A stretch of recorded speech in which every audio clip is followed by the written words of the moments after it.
Birth rates are in freefall everywhere, worldwide. 2.1 children per woman are needed for a stable long-term population. The global rate was 3.5 births in 1986 is now 2.2, and it will likely fall below 2.1 by 2030. Developed nations are way below that replacement level. The US is at 1.6, Japan at 1.3, with a population in decline and a collapsing economy. South Korea, a shockingly low 0.75. Over half the world's population lives in countries with total fertility rates below 2.1, and about 40 countries are already seeing their populations decline, and that number of countries is going up every year. So why are birth rates crashing? An economic flip. Children were once economic assets, and now they are expensive liabilities. They are costly. Historically, in farming societies, like in 1800s US, women had over 7 kids each. They loved making babies, and 90% of workers were farmers. Their kids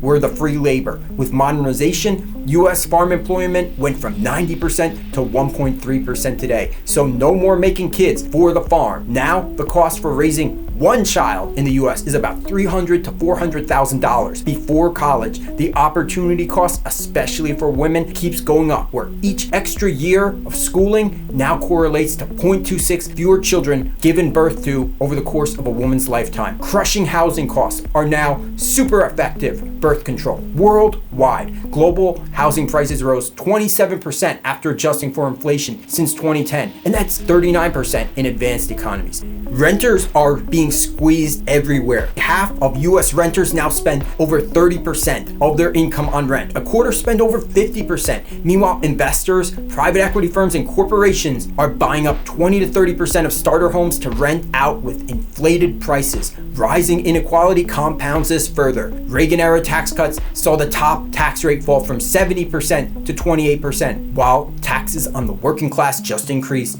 The US top 1% now controls 31% of the wealth, and the bottom 50% only 2.5%. This fuels pessimism everywhere, where 74% of Americans and most of the world now believe their children will be worse off than they are. What's important to understand is that no country has reversed long-term fertility decline. The global population might just peak in a few decades, and if current birth rates continue to drop at about 2% annually, as they have for the past few years, fertility rates could be 1.3 by 2050. Developed nations will need to rely on immigration for all their population growth. By 2050, Africa and Asia are expected to have somewhere between 80 and 90% of the global population. So expect the West to get way more diverse. Somewhere between 80 to 100% of North America and Europe's population growth is already from migration. So long-term immigration will likely be the only thing stopping a massive population collapse in Western nations.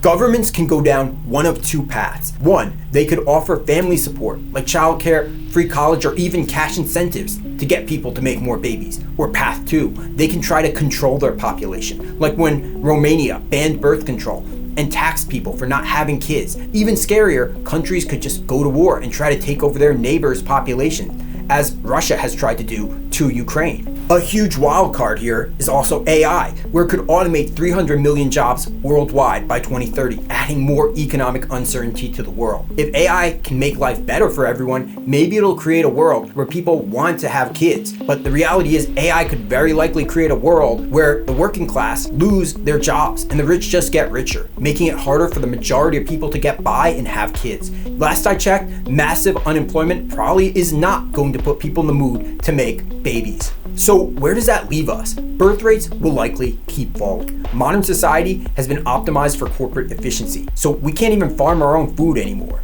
Now, 2 incomes are needed just to afford rent. When the real economy grows at about 2% annually, but the wealthy demand 10% returns on their investments, they must extract that difference from somewhere, and they extract it from the middle class. They buy up every appreciating asset, especially housing and businesses, where they can then just jack up prices for record profits and then blame inflation. They squeeze labor with stagnant wages and gig work, which now employs 70 million Americans. They outsource jobs, then replace the remaining workers with machines. And now AI and robotics are coming for your jobs too. This continues until vast swaths of the population can barely afford to live, let alone raise a kid, let alone raise multiple kids. And the politicians who write the tax laws and regulations, they have been bought and paid for many times over by billionaires and large corporations. The system demands constant growth in consumption and debt, yet makes it impossible for many to participate securely. Billionaires lamenting low birth rates while profiting from these very systems sound like wolves complaining the sheep aren't breeding enough.